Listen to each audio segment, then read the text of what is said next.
Waiting, and we're live. Welcome to Cappuccino Cunnilingus episode number 18, everybody. This podcast is now officially allowed to vote, and in most states now officially allowed to have sex. So I figured for my first guest at the legal age for this podcast, I should have a funny comedian on by the name of Brito. Hello, everybody. Ray is a local comic here in Melbourne, Florida. How long have you been doing comedy for? About a year and a little over a year and a half, a year and 7 months or so. What initially got you into like the comedy scene here? Well, I've always liked stand-up comedy. I've always watched. I've always been a fan of stand-up comedy. A really big fan of stand-up comedy. But as far as here, I went to. I'm not sure how I found out about Players Club, but I started going to Players Club. I went to like 3 shows at Players Club, and then after a couple shows at Players Club, I saw some of the better comedians, and I was like, oh, that's pretty cool that we have funny comics in Melbourne, and just the fact that we have a comedy scene in general. But and then I saw what made me want to do it was actually seeing the shittier comics going up there and actually, like, in my opinion, sucking hard, but still getting laughs. So I was like, if these guys can do it and get laughs, I can definitely get some laughs at least. So I was like, I'm going to at least try it. So I didn't go into it thinking, oh, I'm going to do it for even more than once. I just wanted to do it once and then go from there. And yeah, I just started doing it ever since then. I haven't stopped. I've been to Players Club every week since that first time. And now you're off doing shows in Orlando, St. Augustine, West Palm. Traveling all over Florida. Yeah, it's all right. I don't know.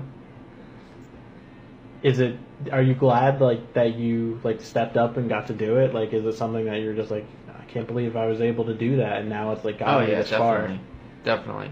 I never thought I would be doing it like multiple times a week, every week, for the past year and a half or so. But I still don't know what the hell I'm doing. Really, I don't know. From somebody who honestly has no idea what they're doing up on stage, it looks like you got something figured out. I try, I guess. I mean, thank you, but I don't know. I just keep going up, I guess. I don't know. I don't really know what I'm doing and where I'm going with it or where I plan to go, but I'm just gonna keep doing it, I guess, until I stop liking it or something. I don't know. Now, I want to point this out. Like, we had just had like a huge storm today, so we're streaming this like on 4G right now. So if it sounds really shitty to people listening live, if there are any people listening live, I apologize in advance. But we just had like a huge storm like come through Florida. Like, there hasn't been a good hurricane coming through Florida in like what 5, 6, 7 years. I don't even remember the last hurricane that we had. Yeah, like, and it's like almost the way people describe it to me. It's like hurricanes in Florida are like winter in Game of Thrones. Like, winter is coming, you just don't know when. Is that like a thing? And I don't know anything about. You don't know anything about Game of Thrones. Nothing about Game of Thrones. I know that winter is coming is one of those. It's one of the phrases. I know the meme. I don't know where it came from though.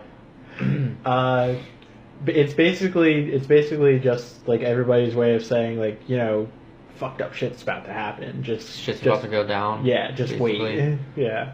And like I feel like that equates to like Florida hurricanes like really well, because you don't know when it's gonna happen, but it like the threat of it coming is like right there. Yeah, today was pretty gnarly. Like, I had to Devin Siebold, right? The comedian.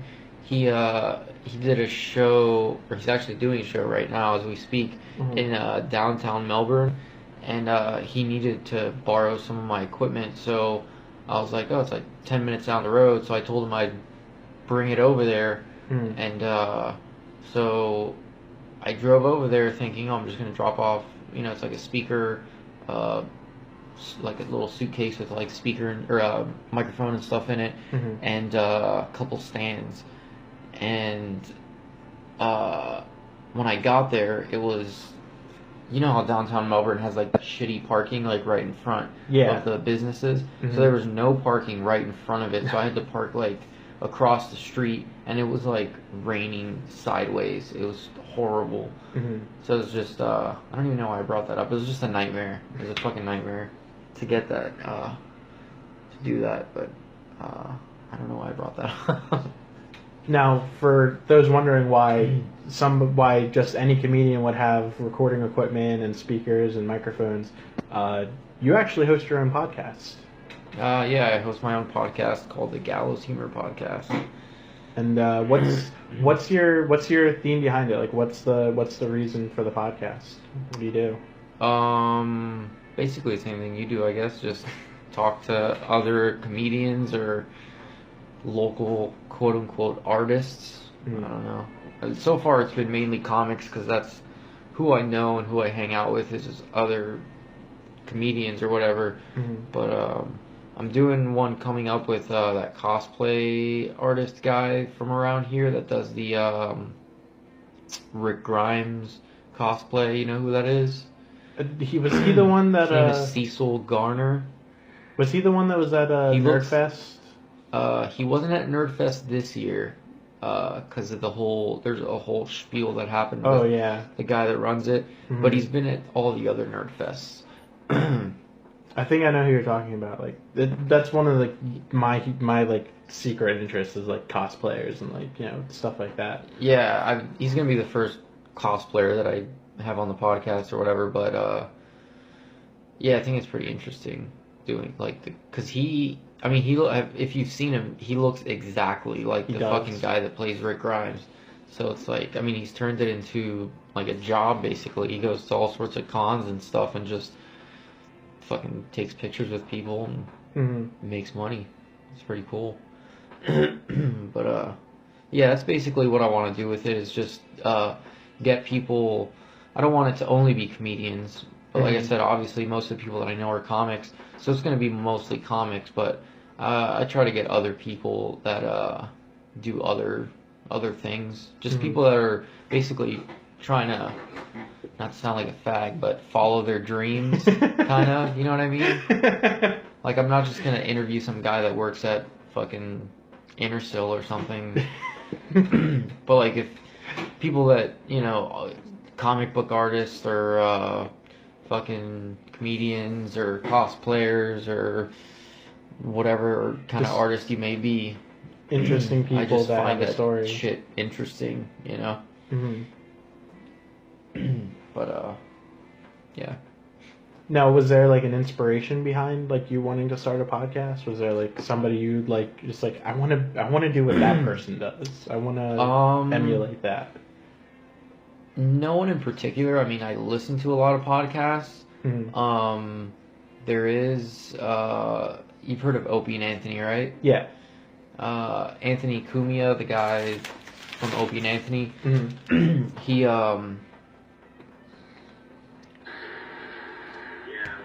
he got fired from Opie and Anthony and started his own network called the Anthony Cumia Network. He recently changed it to Compound Media now, but yeah, he started his own network and his own website and just started doing like his own radio show.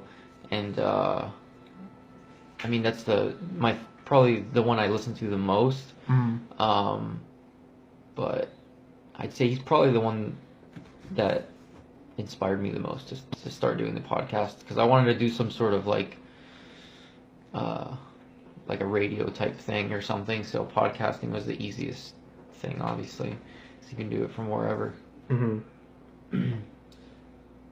Now, in regards to stand-up comedy, has there been like, is there like an idol that you're just like, if alive or dead, like if I were to be able to like sit down with that person, like even just like have them on the podcast to talk to, like that's like a dream person that I want to like pick their brain and just like try to learn about them a little bit?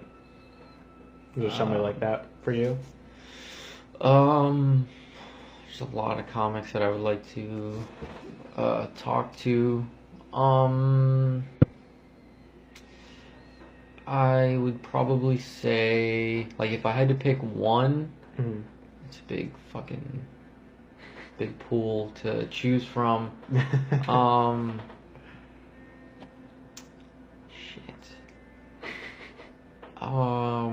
Probably. If you want to go top 5, you can go top 5. Well, my top 5 are probably. I don't even want to say top 5. I'll just say Jim Norton probably. Okay. I'd like to. Again, because of Opie and Anthony, I fucking listen to Jim Norton like every day, all the time. So I'm like a big fan of his. But yeah, I just think he's fucking hilarious. Now, see, this is where I start to lose track because, like, I want to start asking, like, in-depth questions and, like, start, like, going off track a little bit. What game is that playing in the background over there? What are you playing? It's called... You want me to shut it off? No, I want to know what it is. I don't know if you can hear. Maybe I should have shut that off. It's called Nom Nom Galaxy. It's like one of the most fun indie games. Like, it's a game that you could probably find on like a cell phone or something, but it's on the PlayStation 4, on the PlayStation Network. It's fun though. It's I don't know. Every once in a while, I need a break from Fallout. So you like Fallout? Yeah, I play Fallout 4 a lot. What's your weapon of choice? Ooh, I think the best weapon in the game is the spray and pray, which is the exploding Tommy gun or whatever. It's like exploding bullets. It's like my go-to. Are there any? Do you find yourself being like an avid gamer? Like, there's like a lot of like games you play, or just like Fallout and Galaxy? I mean, I play a lot of video games, but I don't consider myself like, I don't know. To consider yourself a gamer, I think you have to be pretty fucking hardcore into gaming. I mean, I consider myself just an average person that plays video games. I guess, I don't know.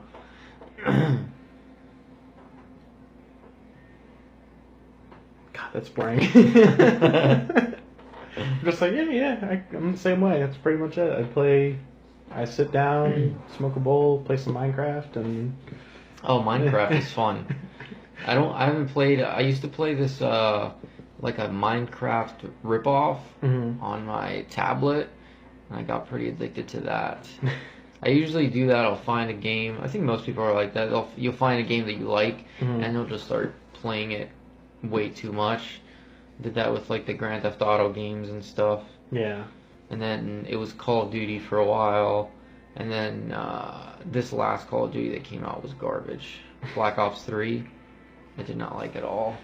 Apparently, like, the last few people were just like, this is progressively getting worse. You guys need to stop. The next one actually looks good in my opinion. But it's getting, like, all the negative reviews. Yeah, it got the most down votes or whatever. Most dislikes on a YouTube video. Yeah. In YouTube's history. I think it has, like, 480,000 likes and, like, over 2 million or 3 million dislikes.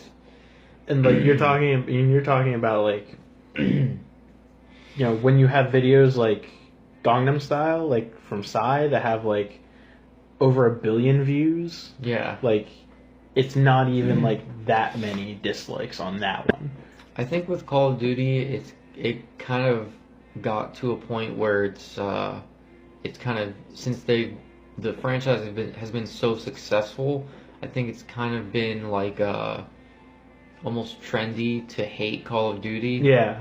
So there's been a lot of people hating on it just for no reason. I mean, a lot of people just don't like the game, but I think most of it is just people hating it because it's cool to hate something that is super popular and successful. Obviously, people are fucking playing it because it's like one of the most successful franchises, but there's still a lot of fucking haters. I mean, how many other games out there are you able to play like online with like consistently racist, homophobic, xenophobic 13-year-olds? Oh yeah, that's all it is. You get online and everyone's a nigger and a faggot.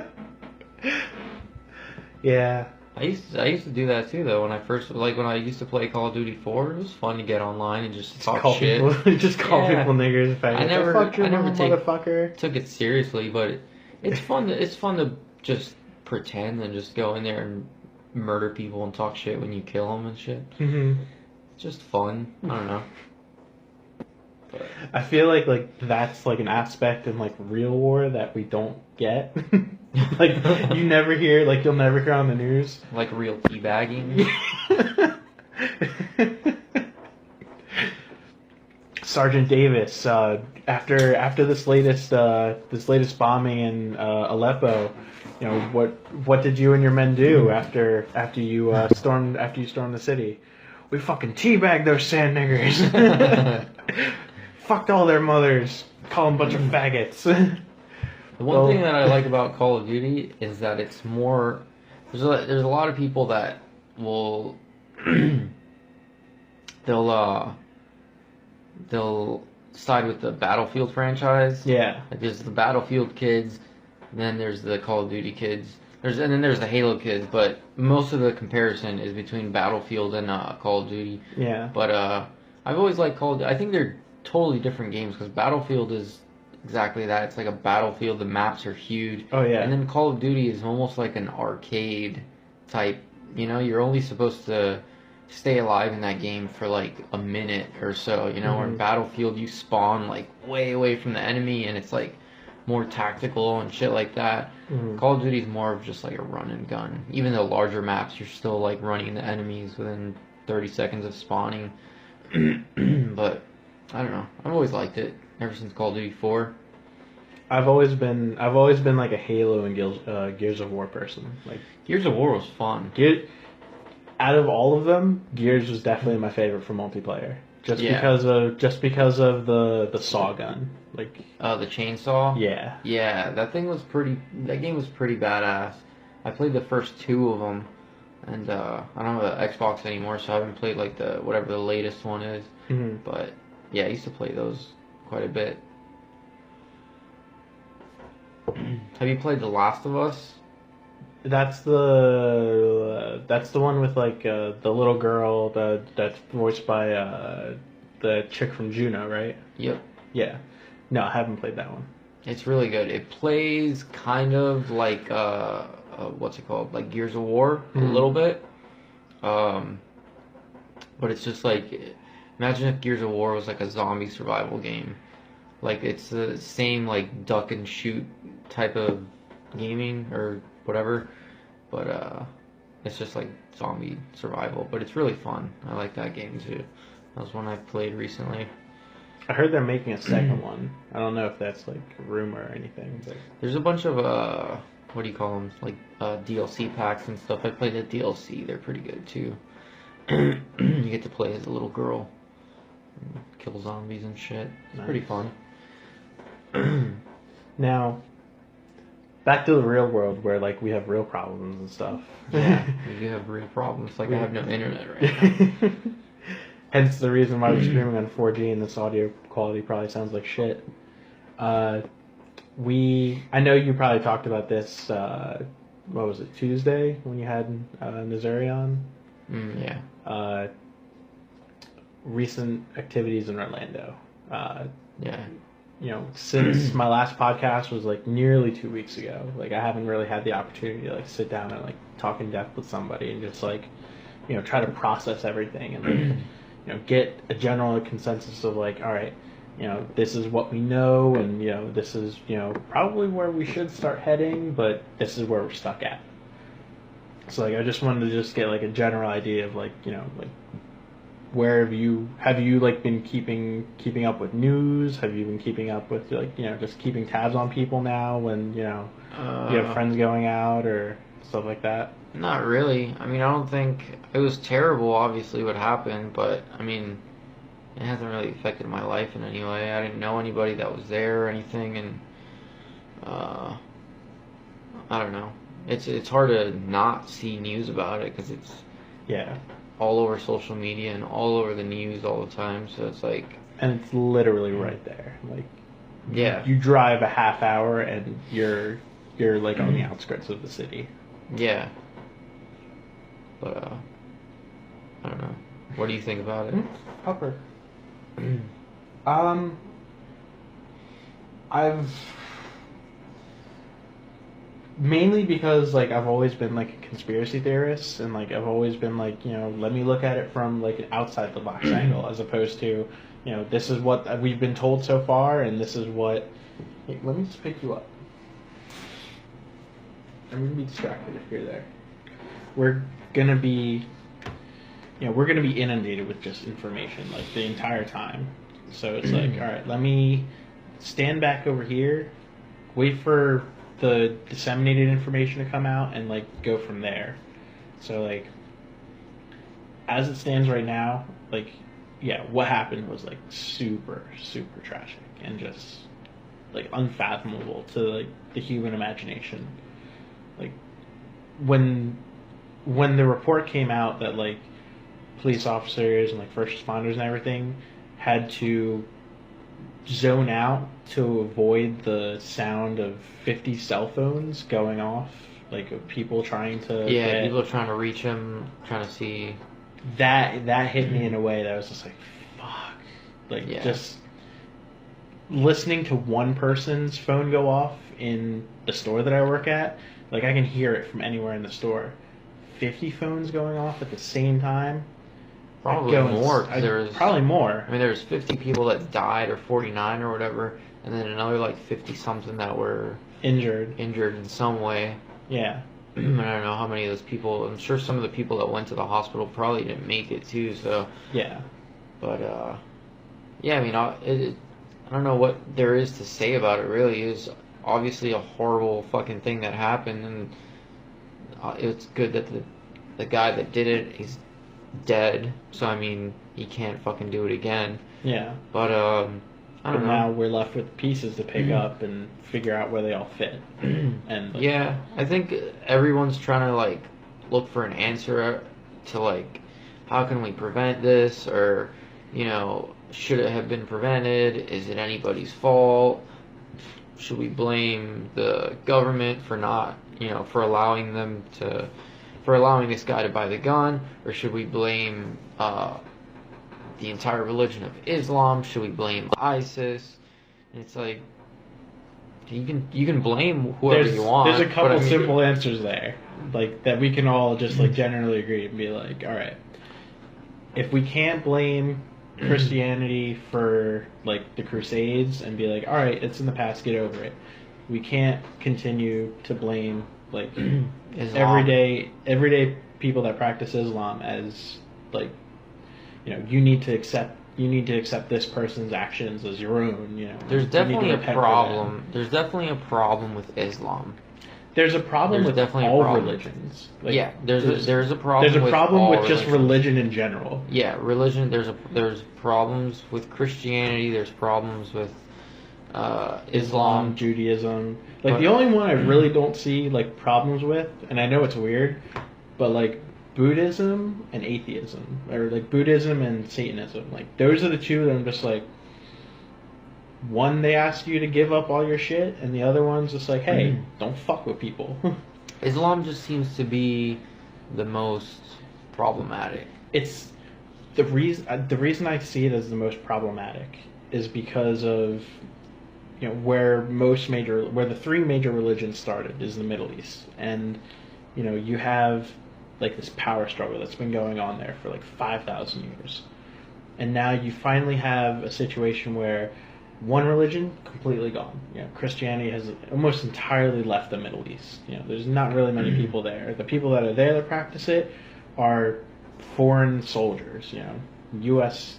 soldiers that are there, like, on bases and stuff. Other than that, you have Judaism, which pretty much only one country in the Middle East practices, and that's Israel.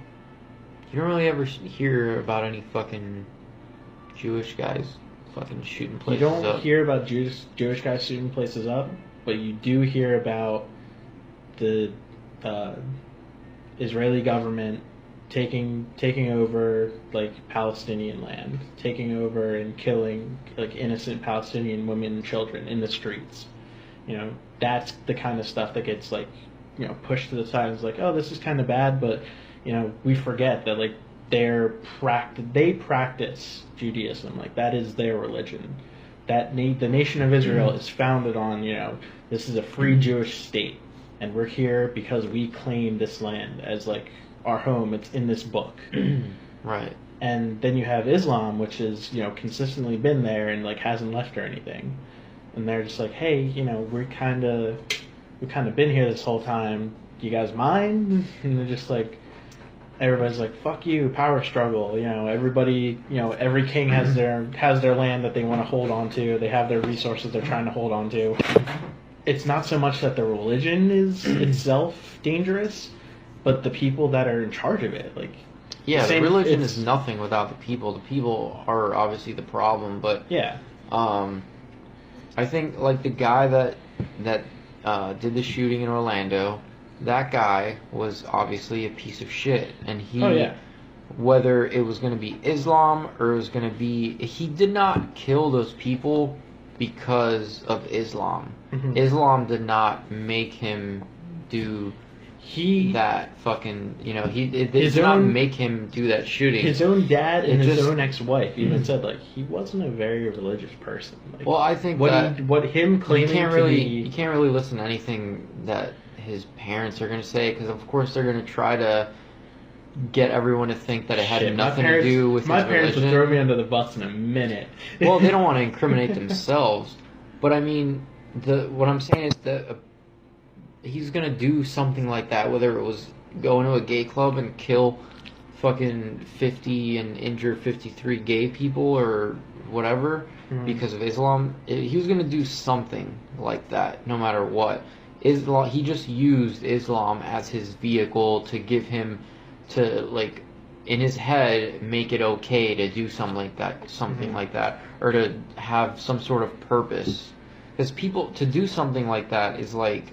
There's plenty of fucking Islamic people out there that are not doing crazy shit like that. Yeah. Why they're Islamic, I don't understand that. I don't understand. I would actually like to get somebody that is Islamic and disagrees with all, you know, the extremists and what they're doing, and pick their brain and figure out why would you be part of... I understand, you know, there's, you know, the generations of this shit, so it's just like you're part of the religion, so you grow up just being part of the religion, and over time, like, you kind of lose, like, it kind of gets, like, eroded away, like, the hardcore beliefs, so eventually you're left with just saying, a watered-down version of what you had before. So, like, a quote-unquote Islamic, let's say 20-year-old that lives in the United States who has, like, let's say 2 or 3 generations of their family who were born in America, they're going to be, like you said, a watered-down version of an Islamic person. So, yeah, they still call themselves Islamic, and they still might do whatever the praying 5 times a day or whatever the fuck they do, and wear the hijab or whatever. But they still don't really follow the book to the T. Yeah. So it's almost like Christians that are like, oh yeah, I'm Christian, but I'm gay. Check out my cross tattoo on my forearm. Yeah, it's like you're not supposed to get tattoos, or like. Shit, you're not even supposed to wear, like, mixed fabrics. It's just ridiculous. I think, bottom line, like you said, religions are just dumb. Yeah. Like, you don't need a religion to be a good person. No, you don't. I don't see why...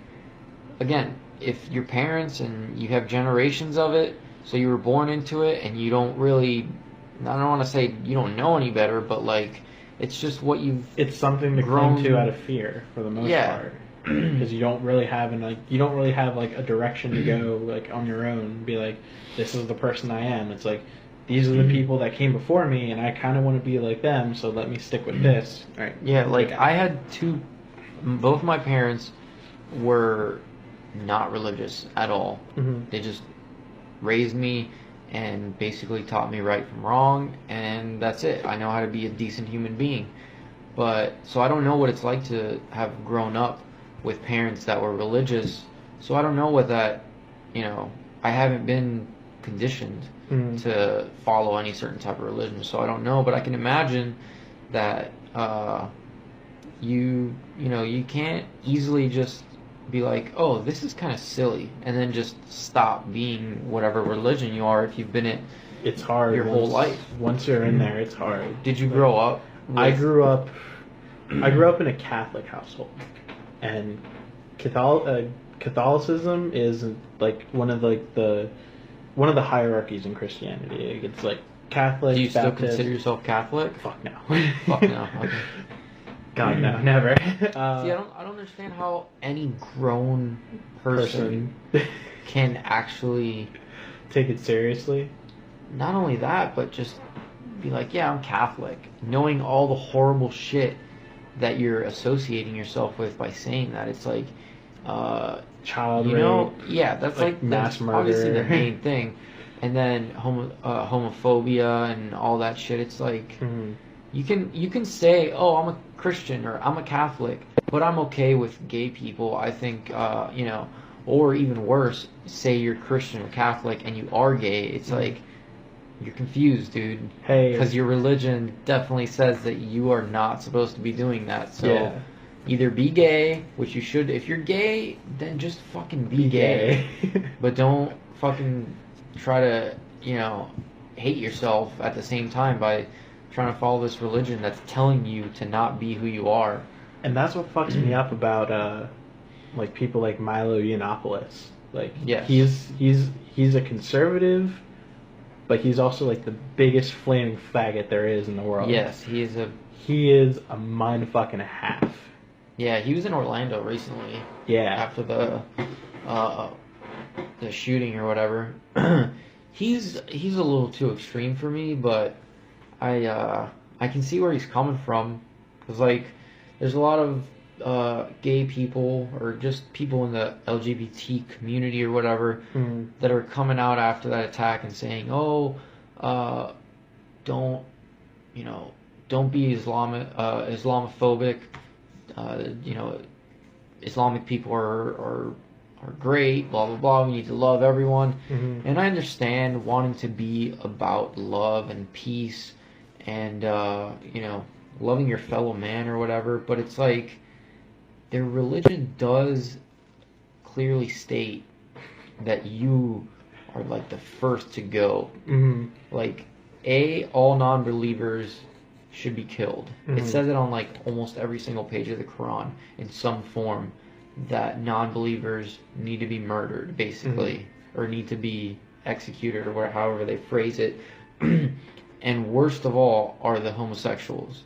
So it's like, I think it's okay for a gay person to be like, I don't like that religion.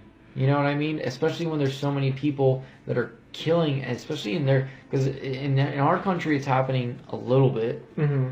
But in their countries, it's happening a lot. Multiple times. It is happening a fucking lot.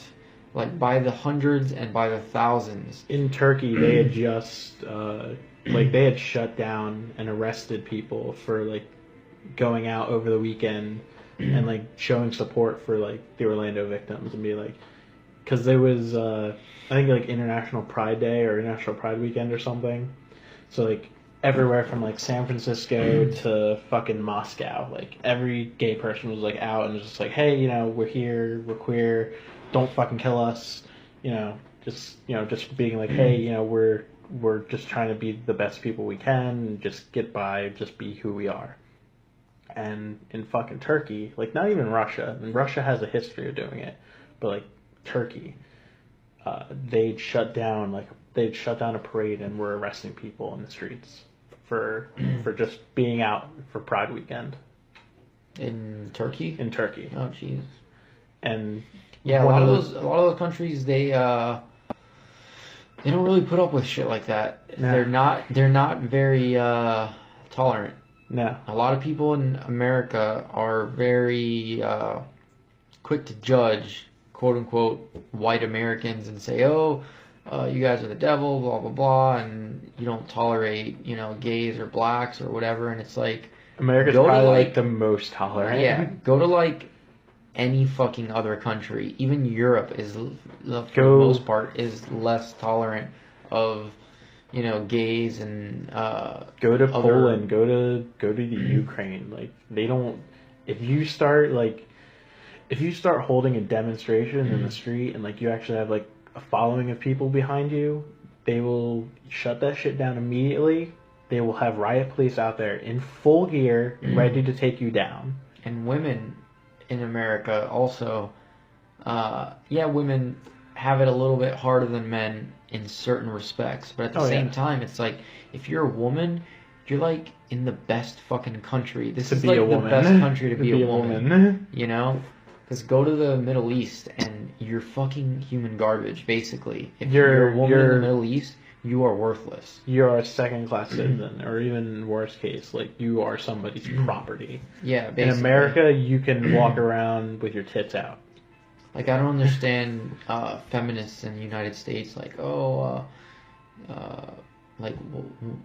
are you fighting for at this point? You know what I mean? Like, basically got everything that you need. Like, women and men, they say that women get paid like 73% of what men make, but I don't know how true that is. That's because the women that make that 27% less or whatever, their major in college is dance therapy. It's not a STEM degree. It's not science, technology, engineering, I think or that mathematics. That does have a lot to do with it, because there's a lot of, especially now with like social media and stuff, there's a lot of bullshit fucking degrees that people get. There are classes and degrees like for dumb shit that you can't really apply to the real world. What the fuck's criminology? What does that even mean? Well, no, I'm not talking like criminology can be used in law enforcement, but I mean like I don't know, like if you go to college and you get a job as like what am I trying to think of here? What's the word? Multicultural diversity. I can't remember the fucking. There was a degree that I heard about the other day, and I was like, how the fuck does that exist? It had something to do with like multiculturalism, but like making sure that there was enough of everybody in a certain company or something. Like making sure that certain companies hire bean counter, essentially. Basically. But it's like I kind of see a problem with that too. Like if you're running a company and you're like, because I understand they want to make it so it's not like you have a company. You have 74% white males, 20% white females, and then 3% like other. Yeah. The whole 73% less, women making 73% less, I think it's bullshit, mainly. If it were true, I feel like... If it were true, like, across the board, like, widespread, there would be a huge push, like, to actually change that. Well, I think in certain situations, probably, there are women getting paid less for the same jobs as men, but if they're doing the same quality of job, and they're doing their job the same, to the same extent that the guy's doing it, I don't see any like, I can't see that happening. Like a company being like, oh, you're a woman and you're making us X amount of money, but we're going to pay you less than a man that's making us the same amount of money. It just doesn't, you know what I mean? Like, even, I guess some people would argue that, like, starting salaries would be, like, a different, like, you know, let's say, like, your starting salary going into a company is $75,000. So the starting salary across the board for everybody that works in this position. You know, what if, you know, there's a team of women, let's say there's a team of 5 women that start, and they all make $75,000 an hour, but there's 3 guys that have been there for 5-6 years, they've gotten their bonuses, they've worked hard, they've worked their way up, they're making, in the same position, $125,000, you know, doing the same exact work, but they've been there longer. I feel like some of that kind of math is happening too. Like, there's not a lot of, like, in-depth look and be like, all right, this person's put this many years in, this person did this much work, you know, they got their bonuses here and here, you know. I don't know what they base it off of, but I feel like if it were true, let's say that in this country, women are getting paid 73% of what men, and that's like something that's actually happening, then why aren't companies firing all of their men and replacing them with women for cheaper labor and just saving 27% off their bottom line? Like, I think most of that's just like, hey, there's not enough, like, women that have those kind of degrees and stuff. But even then, like, you know, if you really wanted to, like, you could change the requirements that, you know, somebody would need to get into that position. I think for the most part it's because we're not that far away from the time where women stayed at home and men were the one that worked. So, like, the workforce and all of the companies and these corporations and everything in the country are still mainly ran by men. And it's not because they're men that are like, oh, we don't want to let women into our company. Because, like I said, if you own a fucking company, even if you are racist and you do not like, let's say you don't like black people, if you're looking to hire somebody to be like your accountant, let's say, and you have 2 applications and one is a white guy and one's a black guy, and the black guy is going to save you fucking $20,000 a year, and the white guy is not going to save you anything, you're going to break even, you're not going to be like, oh, I'll take the loss so I don't hire the black guy. No, you're going to fucking hire the black guy. Like, nobody's that fucking That's racist. a $20,000 bonus in your pocket, as opposed to $20,000 regularly that goes to somebody else. Yeah. I also think there's a lot less racism than people tend to think that there is. Oh, yeah. There's going on. I think despite Facebook and Twitter are, like, the biggest problems with this kind of shit. Like, the whole Black Lives Matter thing that recently was a thing for, like, 2 weeks, and then it went away. It was like, oh, there's these, you know, every couple weeks there was, like, a shooting, a white cop shooting a black cop, or a white cop shooting a black guy. And there were a couple cases that were like, okay, that cop's a piece of shit, and he just straight up murdered that guy, shot him in the back. Yeah. Like that one the guy was running away from him and he just shot him in the back.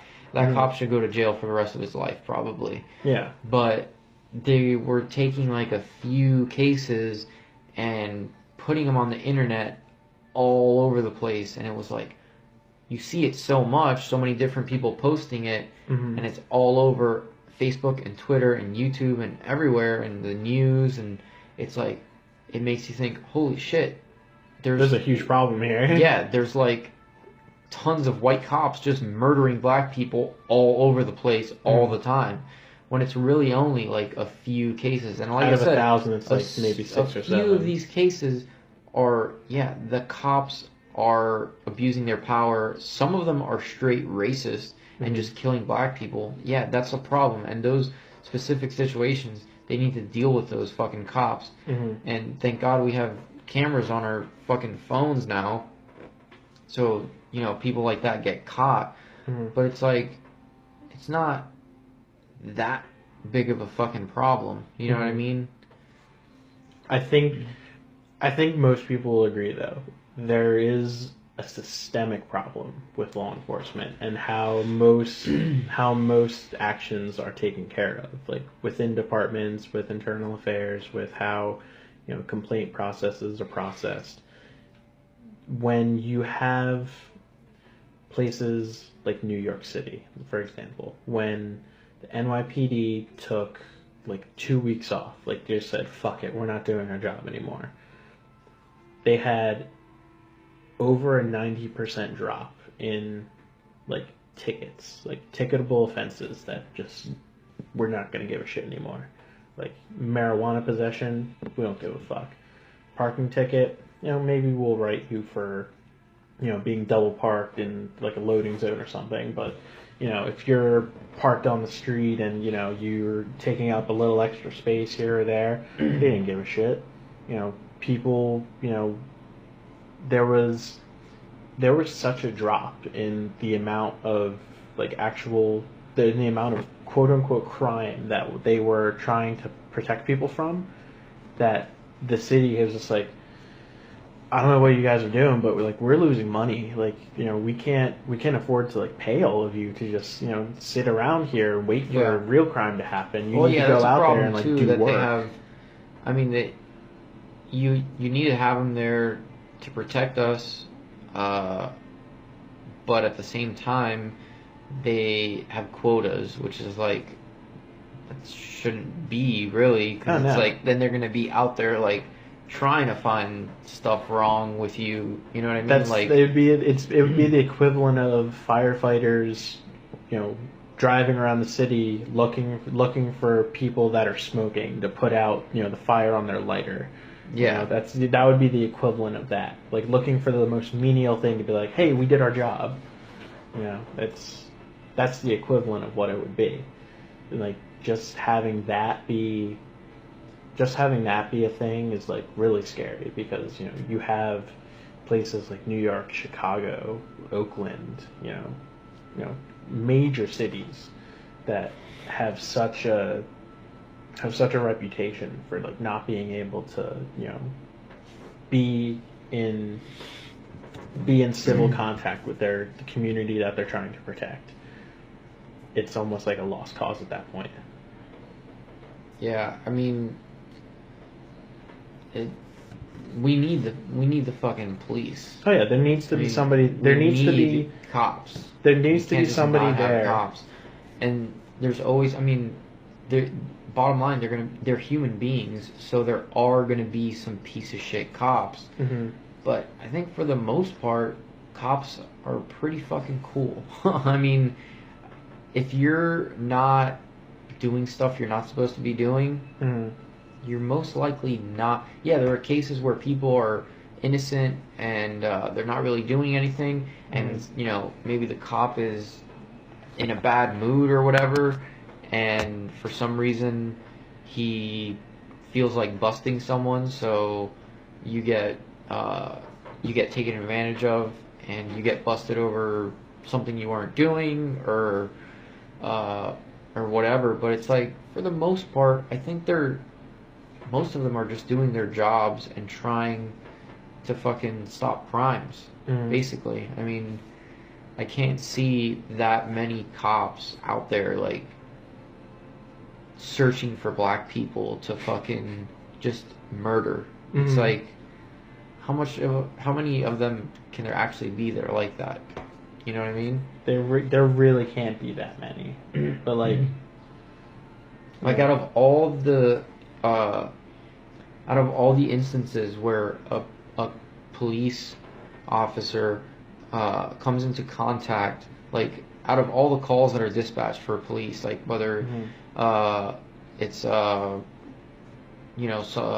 domestic dispute or like just a cop just pulling somebody over, out of all the times that civilians interact with police, it's like almost the amount, like the percentage of those instances that become violent is almost nothing. Oh yeah, it's minuscule. Like it's almost nothing. So yeah, there's horrible shit going on every once in a while.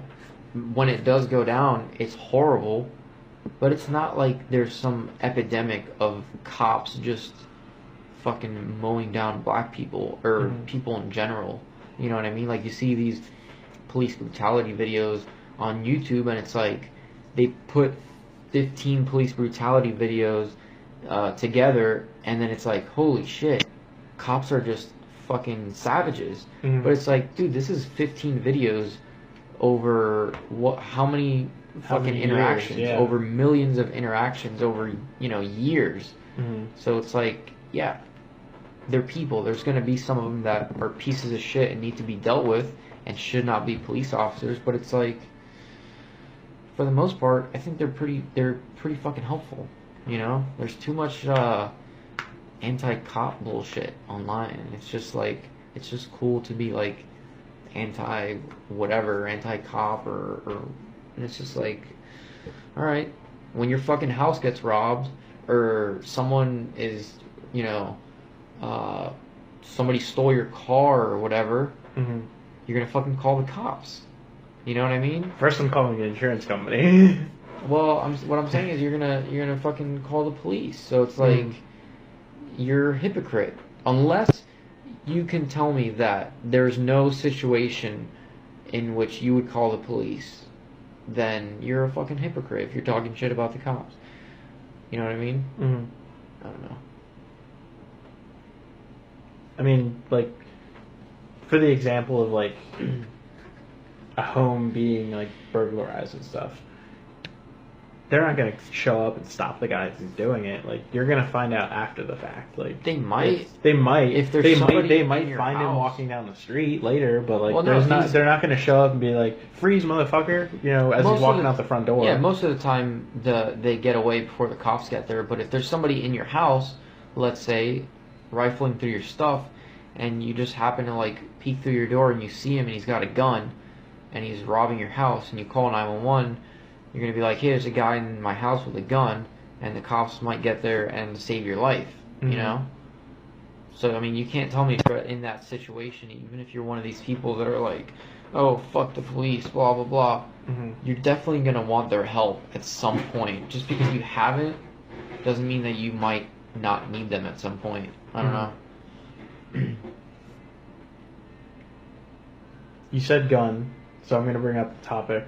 Do we need to do something about guns? Like, is there, like, as a whole, like, for a country, do we need to figure something out? Probably. I don't know.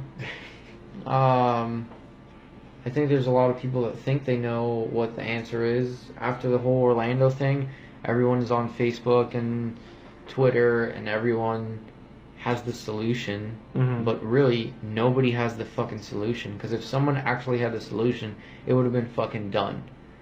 Because everyone you see on Facebook talking about, oh, we need to ban guns, or the other side is, oh, we need to give everybody get rid of Islam, or yeah, even that, give everybody a gun. It's like, none of these things have worked in the past. Whether it's taking away guns or giving people guns. Giving people guns is just stupid. Like, giving more guns to people. There's already more firearms in circulation in the country than there are people that live in the country, and that's including, like, infants. Yeah, I think the bottom line is that we can't go back and bring back the people that died at polls, but everybody feels like it was so terrible that either somebody needs to get blamed or something needs to change so it doesn't happen again. But the bottom line is, it's no matter what, something like that is gonna happen again. And it's not because of guns, it's not because of Islam, it's because we have shitty fucking people in the world. Even if you were to take away all the guns, all of them, handguns and everything, not only these long rifles as they're calling them now, you're still gonna have these. What about all these Islamic terrorists, or just terrorists in general, or crazy people that are blowing people up with bombs made out of stuff you can buy at fucking Home Depot? Like, it might not be as easy, but you're still gonna have people murdering other people no matter what. So it's like, I don't know. That's another thing where it's like, yeah, you want to blame guns, but at the same time, it's like another situation like the cops where it's like you only hear about the bad things that happen with guns. Mm-hmm. You don't see on the internet all the tons and tons and tons of people who have these same exact guns, mm-hmm. but don't kill use people. them. Yeah. If you consider how many of these guns, or just guns in general, are in the country, mm-hmm. and then how many guns get used in not only these mass shootings, but just crime in general, mm-hmm. it's not that many. It's not that many at all. So, I mean, you want to say, there's a lot of people that want to say, oh, we shouldn't blame everyone that's Islamic for a few of these extremists that are murdering people, but mm-hmm. at the same time, it's like, you shouldn't blame everyone that owns a gun for a few extreme retards that are fucking murdering people with those same guns. Mm-hmm. So it's like, I don't know. A lot of people think it's that guns are the problem, and a lot of people think it's Islam that's the problem. It's like, no, dude, it's just shitty people that are going to be doing shitty things. Whatever vehicle they use, whatever weapon they use, it's going to be different. But it's like, you got to find these people and figure out how to stop them from getting these guns. That's for sure. Mm-hmm. If we're gonna keep all these fucking guns, especially these guns with 30-round magazines that can fire, a bullet for every pull of the trigger, it's like, you gotta be... Or multiple for each pull of the trigger. Well, there's barely anybody can get an actual machine gun. Mm-hmm. But the semi-automatic rifles that everyone thinks are the worst. It's like, even if you get rid of them, it's like, you're still going to have people doing shitty things. You're still mm-hmm. going to have people doing, blowing people up, or fucking crashing their car into somewhere, or fucking, letting their baby get eaten by an alligator, or whatever the fuck it may be. So it's like, I don't know. Everyone's looking for the answer, and it's like, I don't think there's an actual answer. There's no single answer. I think it's a multi-part question. It's, where it's, you have to look at it from each point of view, and that, you have to look at it from somebody who's like, all right, we have these weapons. All right. Everybody pretty much agrees. It's like, hey, it's pretty fucking easy to get one of these. Like, even if, you have like a shady background. In certain states. In certain states. But in Florida, it seems to be pretty fucking easy, yeah. Yeah. Like, they used to even sell them at Walmart. Yeah. I think in Texas they still do. Yeah. So, in certain aspects, so it's overall, pretty it's pretty easy to get a gun. Yeah. In most states, anyways.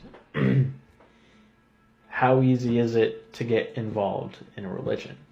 How easy is it to get involved in a community of like-minded people that could radicalize you to become, somebody that wants to shoot up a nightclub or a school or a church? Probably just as easy.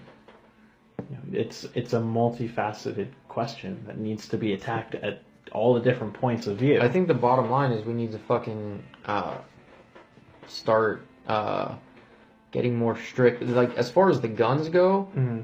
we need to not just be giving guns to just anybody. Like, mm-hmm. There has to be a way to preserve the Second Amendment, because I think, even though the Second Amendment was written when there were only muskets, and now we have these fucking guns that can shoot 30 rounds or 60 rounds in a minute or whatever the fuck it is. They had fucking cannons and shit too, but like, those were, takes 5 rounds. It takes 5 minutes to fucking reload a cannon. I think we need a stricter way to vet people that want these type of weapons. Mm-hmm. You know what I mean? So, because if you're just a regular person, you're never going to use the gun to harm anybody. You're not going to do some crazy shit like the Orlando thing. Mm-hmm. You're just going to use the gun, and you're going to keep it away from your kids, whatever. You're going to use it in every way it was intended as a safe, responsible gun owner. Then you should be able to do that, mm-hmm. I feel like.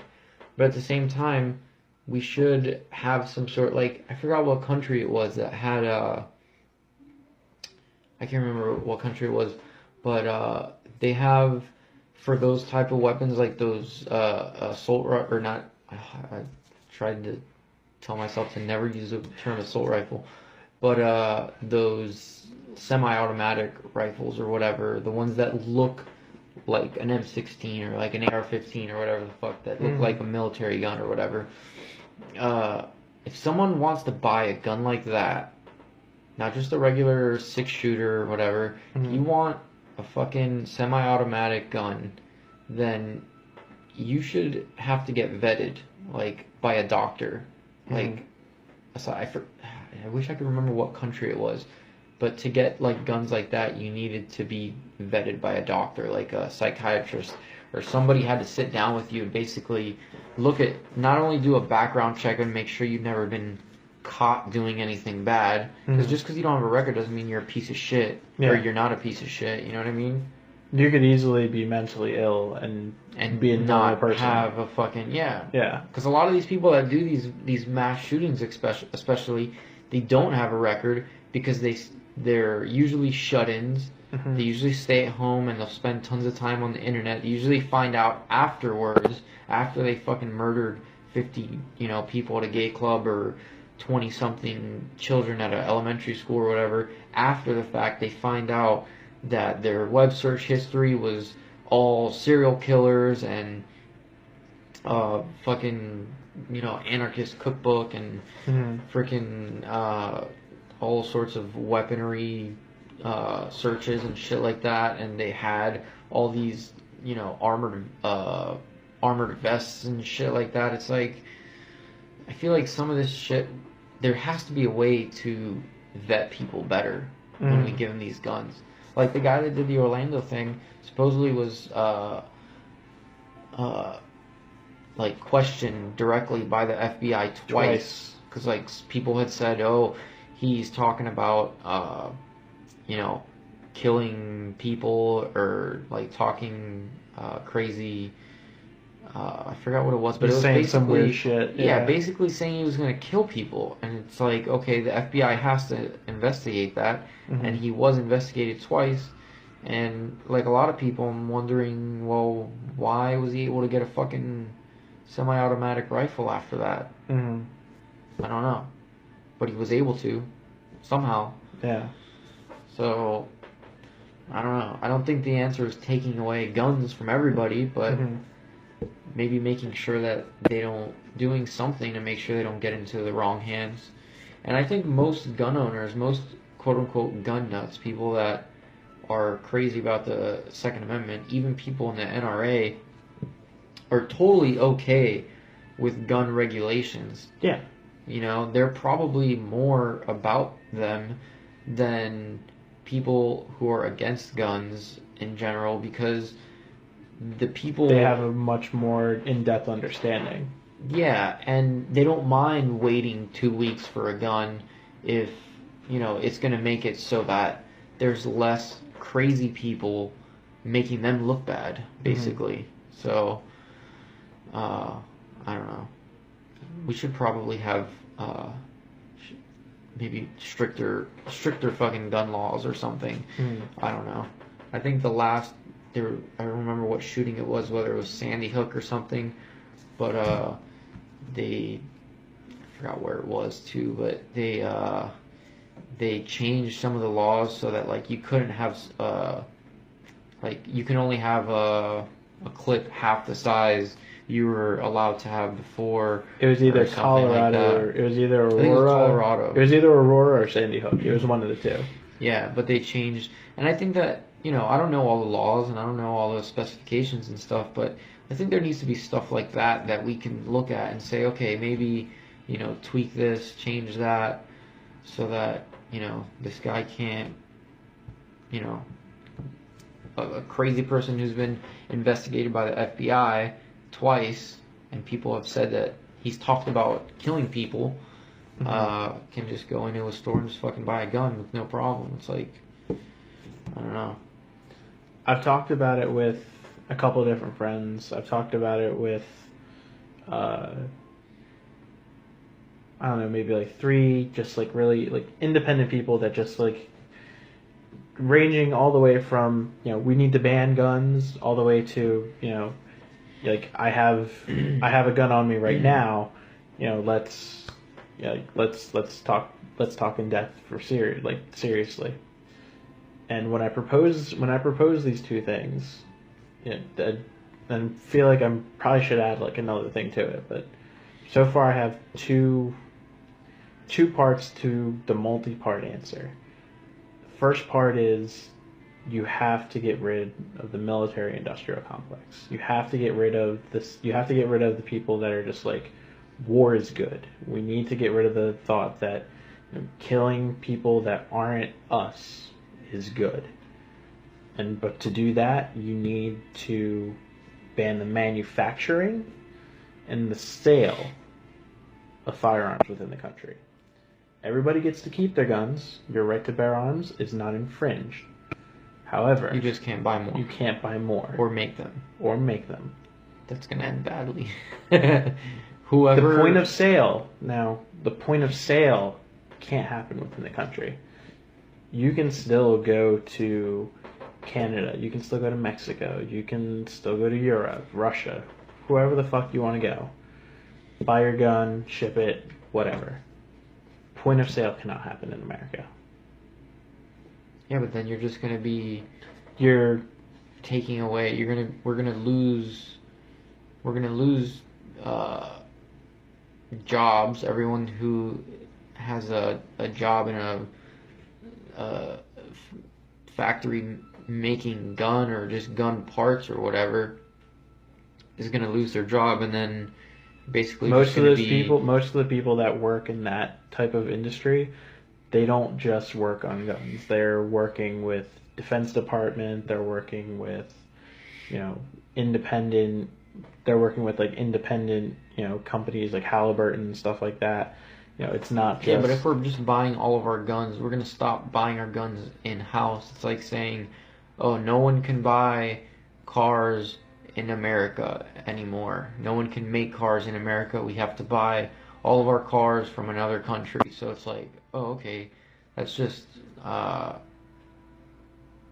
economy is going to take a, I don't know how big of a hit, but it'll take a hit. But is that hit really like anything in the drop in the? Is it big a drop in the bucket? As if we were to say, hey, we're no longer going to be making cars in America. Yeah, but if you're still gonna have guns around. You're still gonna have them around. And now the other part of that was everybody's allowed here or out of the country. Shipping, expedition, passports and documentation. Yeah, but you're still more... going to be able to buy a gun. You're just going to have to buy it from out of the country. Yeah. Well, you're still... So that guy from whatever... from that He'd have to wait longer. The importation of a gun is a long process. It takes a lot. He waits... Even if he has to wait a year, it's just going to delay him killing 50 gay people by a year. But it'll delay him, but it also might introduce... It also introduces the X factor of... What if he gets picked up again? What if he makes a mistake and he tells somebody his plan, and that person's like, oh shit, I should probably tell somebody about this. And they go... Well, that did happen twice. And it happened twice, but let's be real here. Unless the FBI actually has like concrete evidence, they're not making an arrest. They're only going to interview you. I don't know exactly what happened as far as why they interviewed him twice or whatever, or why he was quote unquote under investigation twice by the FBI. He was put on a watch list. From what I can remember reading, he was put on a watch list. Right.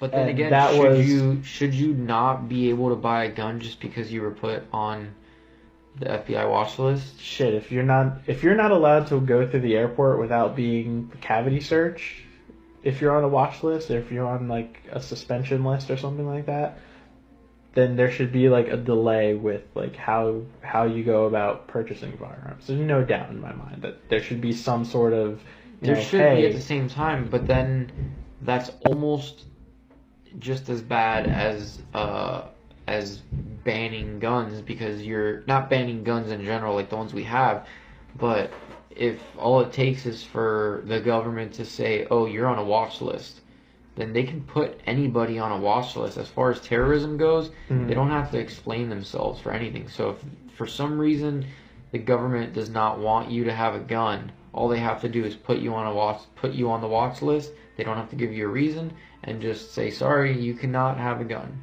Just like they can say, oh, you're a felon and you cannot have a gun. So it's like, if you have also a bullshit felony, let's say you have a bullshit felony on your record for something that you didn't do, then you cannot own a gun. There's your also Second Amendment right is gone because you have a felony, whether you did it or not. So that's already one loophole where if the government doesn't want you to have a gun, they can probably find a way to give you a felony. There are lots make of it laws. Illegal. There are lots of laws that needs to be changed, and just in general, like there's ones that need to be completely thrown out. There's ones that need to be completely rewritten because they no longer fit modern terms. Another point that I wanted to bring up was just the Constitution in general. Like, it is not worded to how we run modern society. Well, nobody in their right fucking mind that today, other than quoting the Constitution, says my right to bear arms shall not be infringed. How many people, other than when they're quoting the Constitution, that say that? Oldie time speak, yeah. Yeah, you need to update it. You need to update text so that way it is common sense. It is common sense. It's common sense law. Right. It needs to make sense with how we run society today. Does that mean we need to throw out the Constitution and rewrite it every couple of years? Yeah, but who gets to make that decision? Do we vote on it? We should have the right to vote on it. Just be like, hey, we like the core values of this. Let's keep those, but hey, let's put some like real modern words in here, as opposed to, the International Espionage Act of 1912. First off, if nobody knows what the fuck Cappuccino Cunnilingus, if nobody knows what the fuck Cunnilingus means anymore, nobody fucking knows what espionage means anymore. You need to put the James Bond Act as opposed to international espionage. You need to update it so people know what the fuck is going on. You need to have open and transparent communication between government and citizens. There can't be any more secrets. There needs to be a way for people to get more involved in the political process so that way they know what the fuck's going on. A huge problem I have, and it's one of the main reasons why, like, even before he started his campaign, I was a huge Bernie Sanders fan. He would always say, once you become of legal age in the country, you should have the automatic right to vote. You shouldn't have to sign up for anything. You shouldn't have to do anything. Once you're there, it is way too hard to fucking vote. And there's a cutoff. Like, if you don't sign up by a certain time, it's like your vote doesn't count, or you have to wait for your vote to count or something. I think in a way that's kind of good. There's a huge problem though. Because it gets it sifts out some of the riffraff, like people who will not make an educated guess. They'll just those people are voting for Donald Trump. Well, exactly. So you're exactly getting rid of that riffraff. But add, like, they'll vote for this guy because he has a nicer suit, or this guy looks like his uncle more, or he doesn't like the other guy's nose. If people are allowed to write in fucking Mickey Mouse, they should have the right to automatically be registered to vote when they get to the legal age. There's no reason that if you can write in somebody who's not even running in the fucking competition to be like, this is who I want to represent me. And even if that person's a fictional character. I think the main, as far as voting and stuff goes and politics, we need at least one more party. at least one more party that's not a joke. Because at this point, it's just both parties are not what they used to be, and they're really like, I don't vote because I don't think it matters. And a lot of people will be like, "Oh, well, you're lazy," which no, it's not because I'm lazy. Because I could vote. It'd be lazy if you sat on your couch, smoked massive amounts of pot, and you're just like, "I'm not going to feel vote like today." getting up. But it's not because I don't feel like getting up. You were making the conscious choice not to do it. I feel like, maybe when I tell people that, most of the time they're like, "Yeah, but why don't you do it just in case it does count?" Well, it's like, I don't really. If I found a candidate for president that I actually thought, holy shit, this guy should be the president, then yeah, I would do that. But I haven't seen that so far. But I think as far as just regular everyday citizens, unless you're involved in politics in some way, you're so far away from their realm that you're not going to make a difference as far as choosing who does what and who goes where. You know what I mean? Like, I feel like even if I don't know that even if Donald Trump wins technically, like he gets more votes and actually beats Hillary, I still think she's going to win somehow. She'll take the Electoral College, and that's what really matters. Well, not only that, but somehow, even if she doesn't take it, there will be some sort of shady bullshit that somehow we will not hear about, and she'll win. She'll take it somehow. I think if something like that were to happen, you would actually see, like, complete civil discourse unfold, because you're talking about if it gets let out. If somehow there's no way that it couldn't get let out. There's no way that it wouldn't get let out. No, there's tons of. You don't think there's stuff that goes on in politics that nobody ever finds out about? Oh, definitely. But you don't think there's shady stuff that we don't know about? With people like Edward Snowden, Julian Assange, Chelsea Manning. With people like that out in the world, they're great. They're great, and they do what needs to be done. Those are the best snitches in the world, but at the same time, there's people out there they don't get everything. Like them. They don't get everything, but there's people out there like them. And there's people out there that are inspired by them, and they'd be willing to go the extra mile to be like, all right, so I heard that this happened. Here's what I got so far from that. There's a chance of that happening. There's a chance of that happening, but at the same time, would somebody be willing to risk that? Would somebody be willing to actually, like, if it means not letting Trump become president and her becoming president? I mean, she's already done shady shit, and she's actually gotten caught for some of that shady shit. Yet she's still being allowed to run for president, which I don't understand. But nobody understands. she's not gonna stop doing shady shit. You know what I mean? Oh, no. An alcoholic is always an alcoholic. A fucking liar is always a liar. Like, she's not gonna stop. You know? And why she does the things she does, I'll never understand.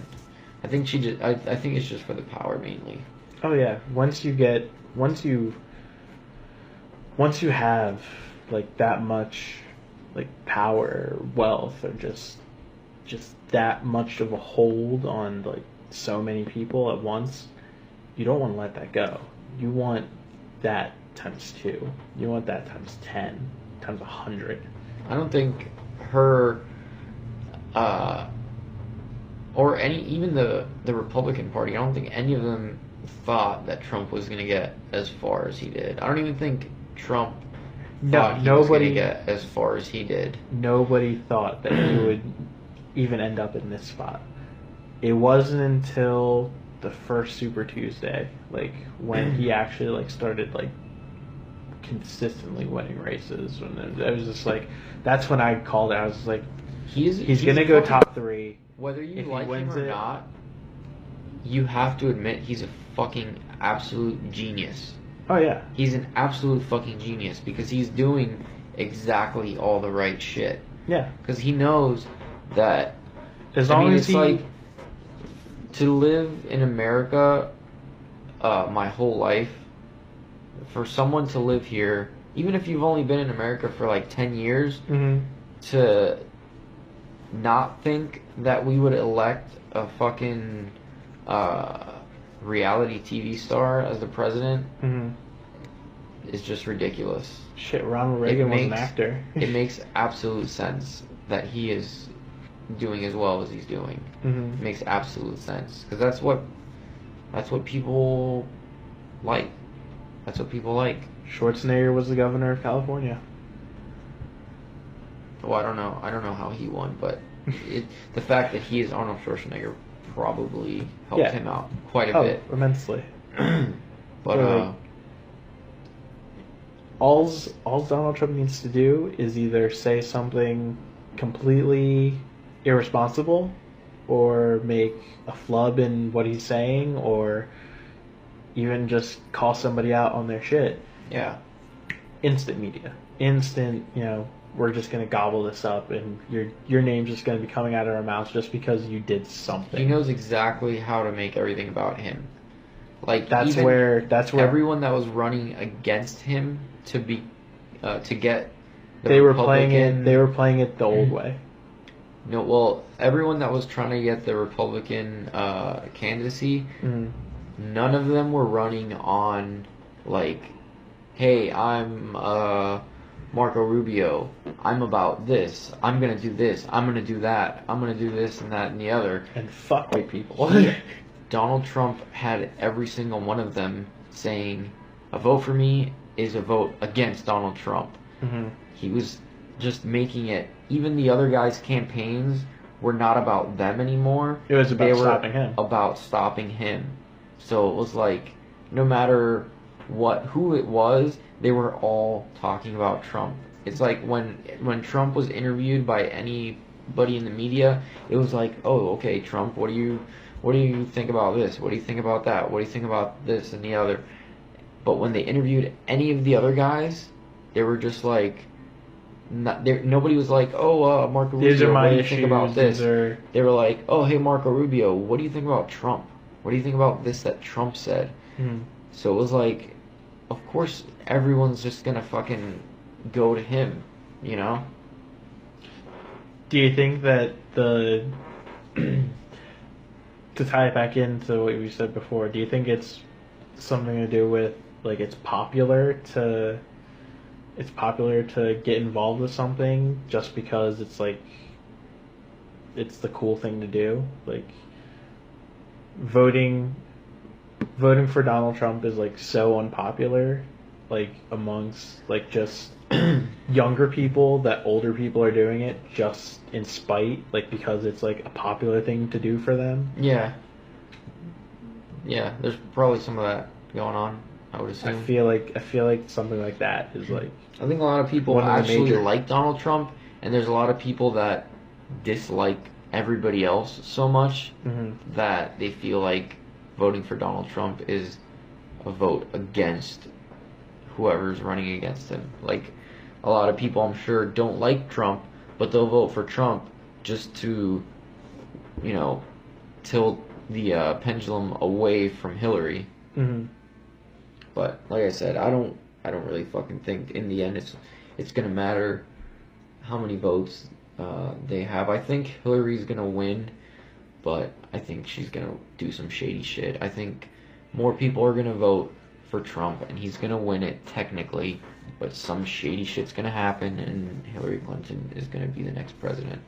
That's to say if she even gets in. I mean, it is highly unlikely, and most likely not going to happen. Anybody else would have been in jail by now. Oh yeah, easily. For sure. Their military brass that come out and said, "Listen, if I would have done that same thing, I'd be in a black site in the middle of the Pacific Ocean. Yep. Nobody would ever hear from me ever again." That's the truth. And like I said, that's why when somebody like that has power in this country, that like you and me can never even understand.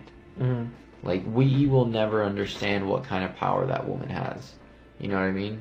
Even Trump, which is kind of like playing, like, he's like an outsider playing in their playhouse, basically. Mm-hmm. And you could tell that he pissed them all off. Oh, yeah. Because he's obviously not a politician. Mm-hmm. But he's somehow working the media and fucking killing it, basically. I just realized how white you are. Yeah, I have a really bad farmer's tan. But yeah, I don't really know. I don't know. I try to, in a way, follow politics, but I don't think anybody really has, unless that's your fucking job. I don't think anybody that has a day job actually has the amount of times like it takes to actually be that well informed. Because yeah, you can read stuff online all day long, but it's like to actually know like the inner workings and stuff like that. Yeah, but not only that, but there's like so much shit online that's just there's like more and more misinformation online. So it's like even if you read an article, you have to read 5 more articles to make sure that one article is true and do your research. So it's like I don't know. There's a lot of shit that you see on Facebook, people posting articles, or they'll just post a picture or like a meme or whatever. And I can't tell you how many times I've seen like articles or memes that were just false. Like they'll post a meme about some statistic of some sort about something, and then it's like, that's wrong. That's just not even true. Why are you putting that on the internet? Like, that doesn't even equal 100%. What are you talking about? Yeah, something like that. It's just like, I don't know. Everyone has a fucking giant voice now, and everyone's yelling in each other's faces at the same time. Everybody's calling each other a faggot and I fucked your mom. Yep. Everyone's a faggot and a nigger, and everyone knows the answers. But really no one does. I think there's somebody out there that has the answer. Even if it's just one question. Like, just getting that person into a position where it's like, hey, we should probably listen to them. That's the hardest part. Yeah. I think there's a lot of people, most people just want to help. Nobody wants to see a mass shooting. You know what I mean? Most people, they see something like that, and whatever, in their mind, whatever they think is the problem. It's abhorrent behavior to how human beings are supposed to conduct themselves. Yeah. And that's why it's so, like, it's why it's, like, mind-boggling. Like, how the fuck did this happen? Why did it happen? Yeah. Who could let this happen? I understand people wanting to find an answer, wanting to find, like, to understand it, because it's something that none of us understand, and everyone's trying to understand it, you know? And by saying, oh, it's Islam is the problem, and we need to get stop letting Islamic people in the country, and that's the solution of the problem. And it's like the reason that a lot of people are religious in the first place is because they're not okay with just saying, I don't know. Like, I don't know what the answer to the problem is. I don't know. You know what I mean? This kind of shit is just gonna happen. There are things that we can do to try to make it happen less, but bottom line, it's gonna probably happen again. You know? So, I don't know. But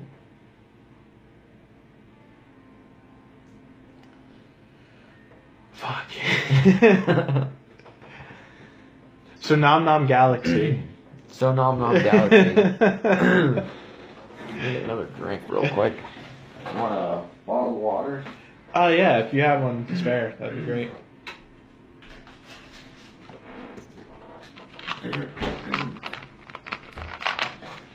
By the way, I hope it was okay that I like picked up your dog and stuff. Yeah. Why would it not be okay? Most people are really weird about. It's not my dog, and yeah, even if it's my girlfriend's dog, but so it's both of our dogs, I guess, at this point. But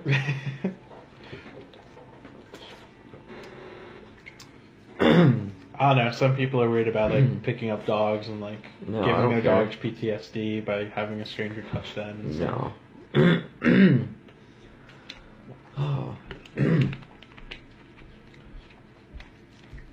So other than tell funny stories about your dick and playing Non-Mom Galaxy on PS4, anything else you like to do for fun?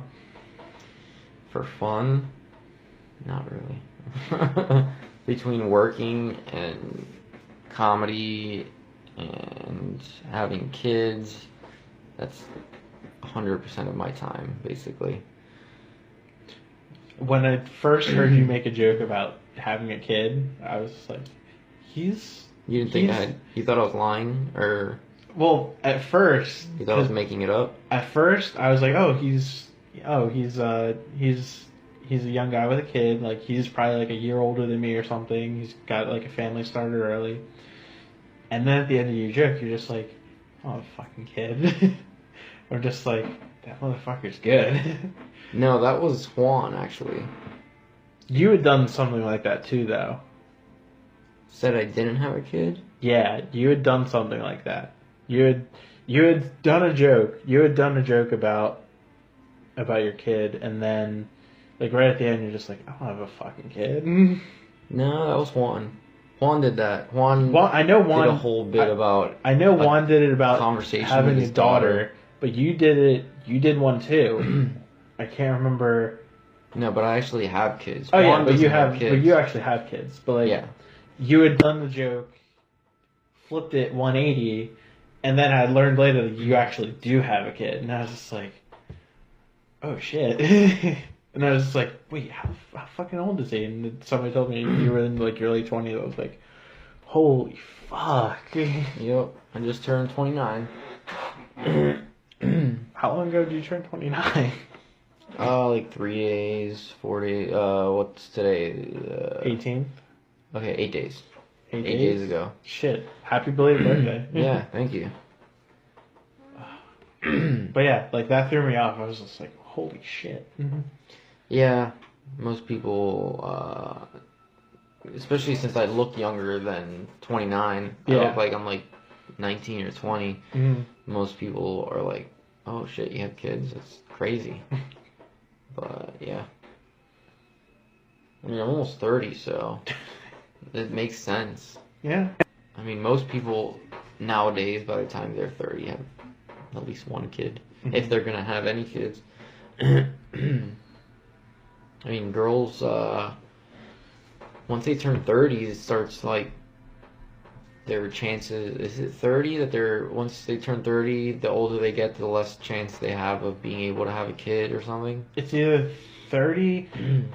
I think it's 30, the percentage starts going down. 40, it doubles or something. 40, it doubles, and then after 50, it's like... You're basically nearly fucked. Yeah, it's like nearly impossible. Yeah, so your uterus starts like shriveling up very little by very little. There's too many. I think. Well, I don't know. I was gonna say I think more people should have kids, but. God no, please no. There's too many people not having kids though. Do we really need like more people like me running around in this world? You're alright. Or like, do you want to have kids? Fuck no. How old are you? 22. 22. You don't want to have kids ever? No. Because I remember how I was when I was a kid, and I was a disaster. I'm a barely functioning Eventually, adult you'll probably want to right have now. kids. No. I can understand at 22, you don't want to have a kid. I don't want to have a kid either. But I've come to the logical conclusion that my genetic material is not sustainable in like the future of like where this fucking world is heading. No. And I'm perfectly okay with that. There's tons of shitty people that have exactly, and I don't want to have to put a child in a classroom with those people's kids and have them have to deal with the same shit I had to deal with when I was a kid. It is a lot of responsibility, and that's the other thing. I'm very irresponsible. It's not only like oh, you have to, make more money, and you have to spend, more time with a kid, and you have less time to do stuff for yourself. That's true, and those are the obvious things. But when you have kids, once they start, that's like at the beginning when they're babies. It's like, okay, keep it alive, and Don't try to be around. Don't let it get basically. eaten by an alligator, and make sure you keep an eye on it. Right. Make sure it stays alive, basically. But once they start to talk and become like actual human beings, and they have like personality, like my daughter is 7, so she's like a person. Like, she likes things, and there are other things that she doesn't like, and it's like, holy shit, like, you have opinions. It's like, you start to realize, like, oh shit, like, she's looking at me like I used to look at my father, and the things that I do around her, the way that I interact with her, the way that I interact with, her mom or whatever, is gonna predict the way she lives her life for the rest of her life. So, like, it's really, that's the hardest part about it, is trying to figure out, like, what, because you try to do do whatever's best, you know what I mean? But, like, in my situation, my daughter has a different mom than my son. Like, I live with my girlfriend, which is my son's mom, but my daughter has a different mother.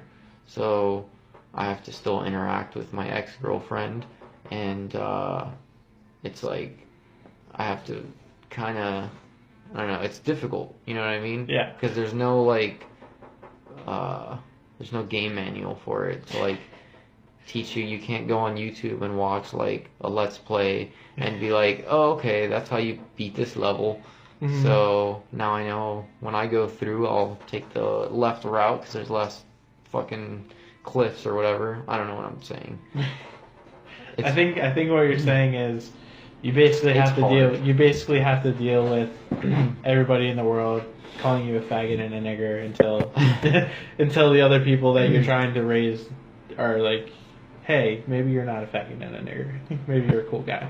Well, it's just hard, and the whole time you're not sure if you're doing it right. You want to feel like you're doing it right, but you're never 100% sure, and you're always like, should I be doing something different? If I should be, then what is that thing? And it's just like that all the time, basically. That's the scariest thing, and like the fear of like something bad happening, because it's like, if something bad happens to me, I'm usually pretty good about dealing with it, or just ignoring it and pretending that I've dealt with it. Push the emotions down and deal with it later. Exactly. But when you have kids, it's like, I have to deal with this immediately. Well, it's them that has to deal with whatever the situation is. So it's a lot of pressure. Yeah. You know what I mean? So, yeah, it's fucking hard. It's very hard. If you, if you actually want to be a decent parent, because for a lot of people it's not hard, because they just, especially guys, there's a lot of fucking guys that just leave. It's like, oh, I can't play Xbox all the time anymore? Well, that's not cool. So I'll go live with my mom and get paid under the table so I don't have to pay child support and just play Xbox all the time. Which, yeah, everyone would like to play Xbox all the fucking time, but if you have a kid, then you have a fucking responsibility now, so... Play Xbox with the kid. Yeah, play Xbox with your kid, so your kid doesn't grow up to be a slut or a fucking needle junkie or something. Or a faggot. Or, well, no, there's nothing wrong with being a fag. But, I don't know. You'll probably change your mind eventually. Or you'll get a girl pregnant on accident, and then you'll be in my boat. You'll have kids, and you'll be like, oh, it's not that fucking bad. I just can't go out every night. And that's I barely go out. Basically it.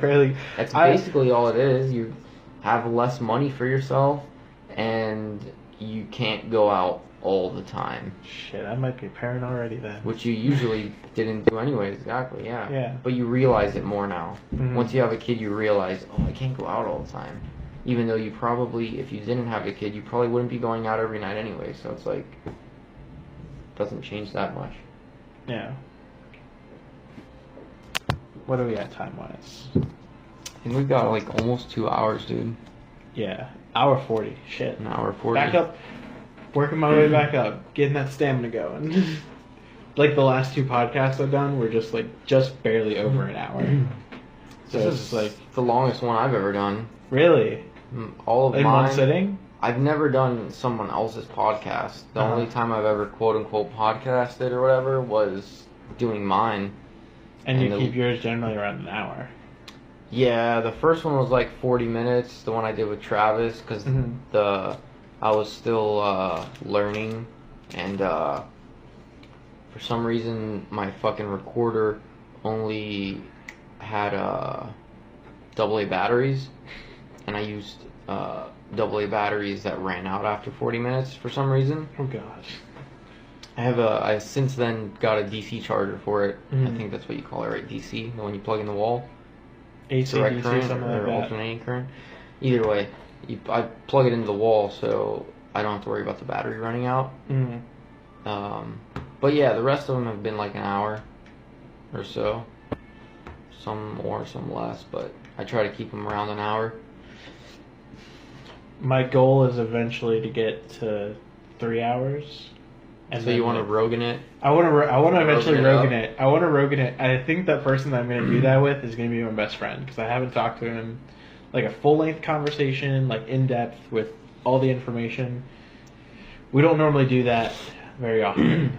And when we do it, it's normally for the TV show we write. So it's mainly focused on that information. Do you listen to a lot of podcasts?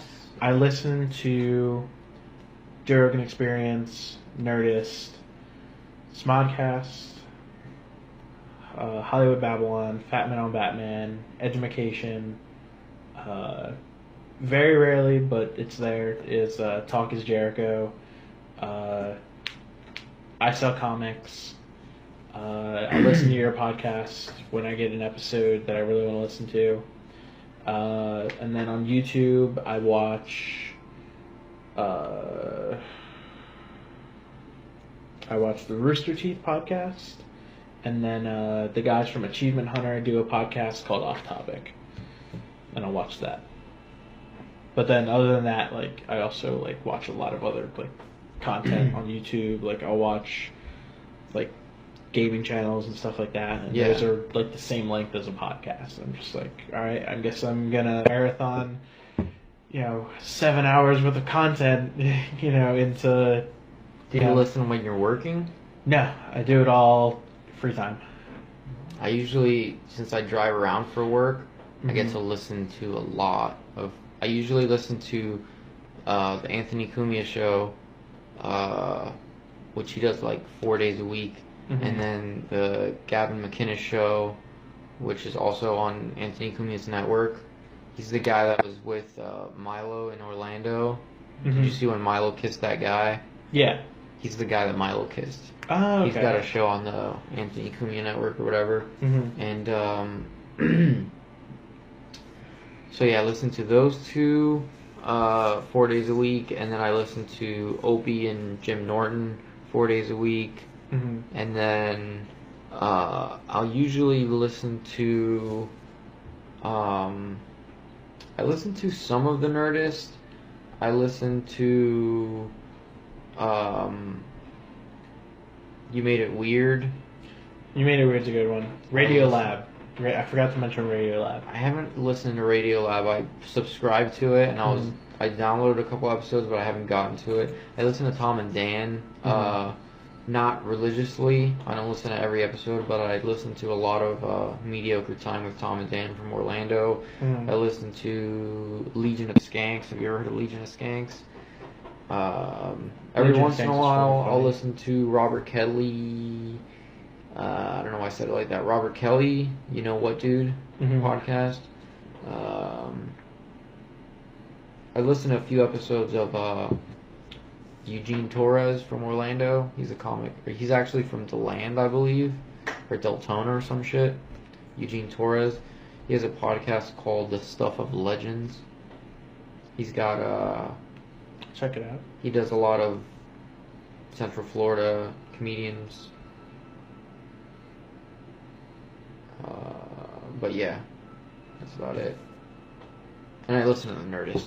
I've listened to quite a few episodes of The Nerdist, and of course Marin and shit like that. There are a lot of podcasts that I listen to a couple episodes, but I don't listen religiously.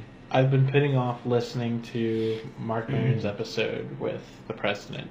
Like, you haven't heard it? I haven't heard it. It's really good. It pisses me off. Like, every time somebody mentions it's Maron, really good, and also the episode after it, where he talks about it, is almost better, actually. Because he talks about how, like, the day before the president came, they had to, like, sweep his house and, close his street down, and they had, like, snipers on his...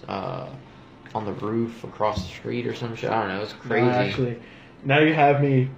I'm probably gonna go listen to that tonight. It was really interesting. And the president said nigger, so it's pretty fucking cool. Pirate radio, folks. That was another thing where people were like, or no, I didn't mention. I did my podcast with Frankie Paul. If you're listening to this on Tuesday coming up, I'm gonna post an episode of my podcast, Gallows Humor Podcast, with Frankie Paul. But yeah, I was talking to him about like political correctness and all that bullshit, and people just hearing like trigger words and not... Don't say the T word. People like listening or hearing trigger words and not considering the context, just hearing the word and automatically getting mad or upset or offended or whatever. And that happened with Maron's podcast with the president. People were like, the president said nigger. And it's like, he wasn't calling someone a nigger. He was talking about the use of the word nigger and how it relates to people being racist and what it means to be a racist. And I think what he said was fucking brilliant. And I think he did it on purpose. But so many people were like, oh, he's a black guy and he's the president, he shouldn't be saying that word. He's making it seem like it's okay to say it and blah, blah, blah. And it's like, dude, first of all, it is okay to say it in the right context. If you're walking around the street and just calling black people niggers derogatorily or whatever, however, like in a like insulting way, first of all, you're gonna get your ass whooped, and second of all, you're an asshole. You shouldn't be doing that.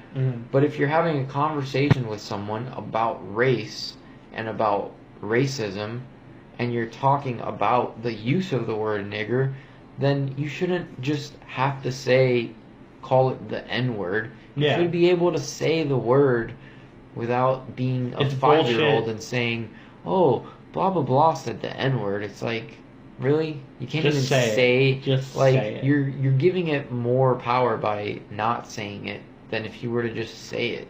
You know what I mean? It's like Voldemort.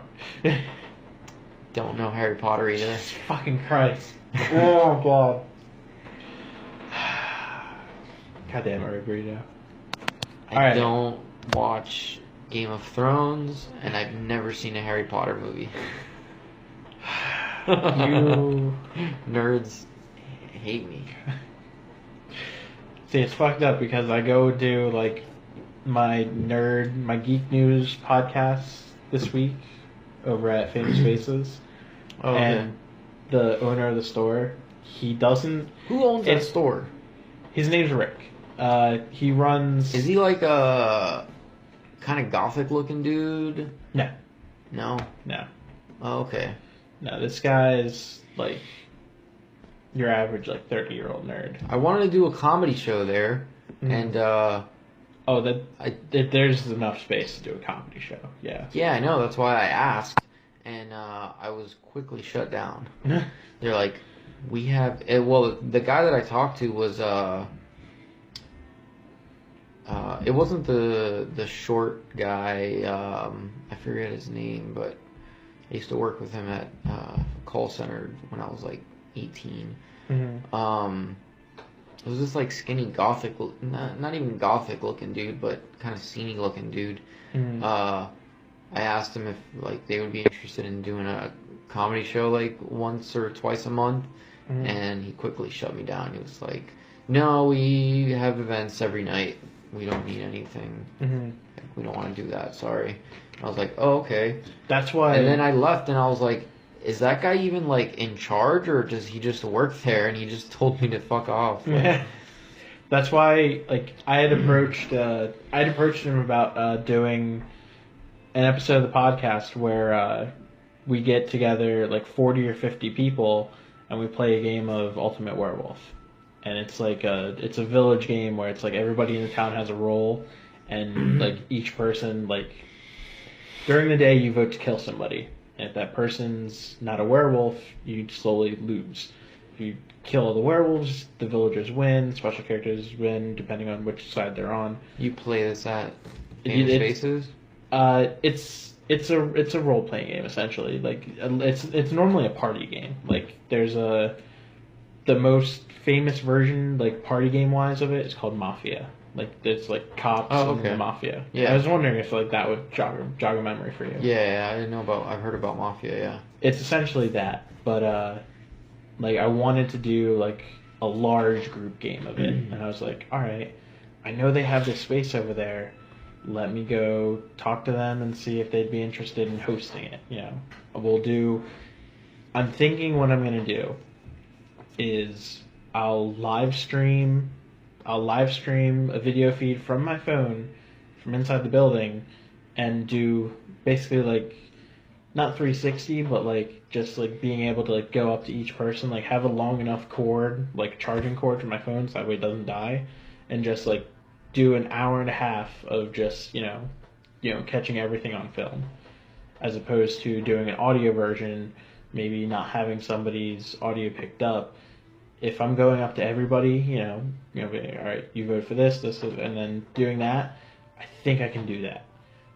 But I was surprised when they said yes. I was not sure like how well that would go over, because I knew that they did like Magic 3 times a week. They have, you know, special events during. Yeah, well, if you're talking about a role playing game, that's different. Because like when I go to businesses and I approach them about doing comedy, it's like a restaurant or a bar would want a comedy show because it brings people, and those people can then buy food or drinks. But at a comic book store, all you're doing is bringing people there to watch the comedy show, unless they're paying for the comedy show, which I wouldn't be charging for. Unless they're going to buy comics, they're not going to spend any money there, so you're basically just bringing a bunch of assholes to their store, business to take up space and make a mess, and not really make a mess, but just be there, and it doesn't benefit the business at all, you know? So unless I were to have some sort of plan, like, oh, I can bring, let's say, 30 people and charge X amount for a ticket, and then, you know, make you guys money, which it's hard enough to get people to come to a free show, yeah. But to charge money, it's like you have to have. First of all, I wouldn't charge money to do it. I wouldn't want to charge money for a comedy show at a comic book store to begin with. So it's like, yeah, that didn't happen. Christian Moore was also talking about he wanted to try doing something there too, but I don't know if he ever tried doing that or whatever. I think, well, he's got a pig party coming up, doesn't he? Yeah, on July 2nd at Open Mics, we're doing that pig party thing, which that should be cool.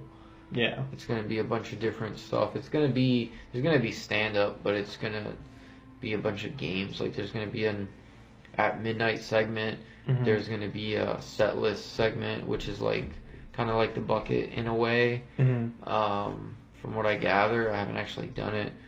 Then there's going to be like a mock dating game, kind of. I forgot what else, but should be fun. And it's free also, so. Yeah. But, yeah. Okay. Well, before we wrap this up, do you have any tour dates that you want to plug? Any places you're going to be at? Any of the open mics that I'm going to be doing? Yeah. No, man, I don't have any, I don't have anything really. I mean, the next Old School Pizza show is on June 25th. at Old School Pizza in front of FIT. And other than that, I'm just going to be doing open mics and trying to become a stand-up comedian. Where can people find your podcast? On the internet? No. My podcast is on iTunes, on Stitcher Radio, or you can go to Gallows Humor Podcast.libsyn.com. And all the episodes are right there. Okay. Alright, well, this has been episode 18 of Cappuccino Cunnilingus with my special guest for the night, Mr. Ray Brito.